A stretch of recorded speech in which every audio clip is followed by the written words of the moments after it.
നിലമ്പൂർ ഉപതെരഞ്ഞെടുപ്പിൽ ഇതുവരെ പത്രിക സമർപ്പിച്ചത് 17 പേർ. ഡമ്മി സ്ഥാനാർത്ഥികൾ ഉൾപ്പെടെയാണ് 17 പത്രികകൾ ലഭിച്ചത്. ജൂൺ 5-നാണ് പത്രിക പിൻവലിക്കാനുള്ള അവസാന തീയതി. LDF, UDF, NDA എന്നീ മുന്നണികൾക്ക് പുറമെ തൃണമൂൽ കോൺഗ്രസ്, SDPI, ശിവസേന, ഹിന്ദു മഹാസഭ, SJD സ്ഥാനാർത്ഥികൾ പത്രിക സമർപ്പിച്ചു. ഡമ്മി സ്ഥാനാർത്ഥികൾ ഉൾപ്പെടെയാണ് 17 പത്രികകൾ ലഭിച്ചത്. അൻവർ സാദത്ത് എന്ന സ്വതന്ത്രനും പത്രിക നൽകി. LDF സ്ഥാനാർത്ഥി M Swaraj, CPIM polit bureau അംഗം A വിജയരാഘവൻ, മന്ത്രി V അബ്ദുറഹ്മാൻ എന്നിവർക്കൊപ്പമെത്തിയാണ് പത്രിക സമർപ്പിച്ചത്.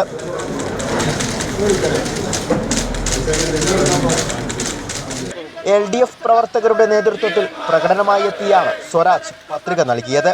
NDA സ്ഥാനാർത്ഥി മോഹൻ ജോർജ്, തൃണമൂൽ കോൺഗ്രസ് സ്ഥാനാർത്ഥി PV അൻവർ എന്നിവരും പത്രിക നൽകി. ജൂൺ 5-നാണ് പത്രിക പിൻവലിക്കുവാനുള്ള അവസാന തീയതി.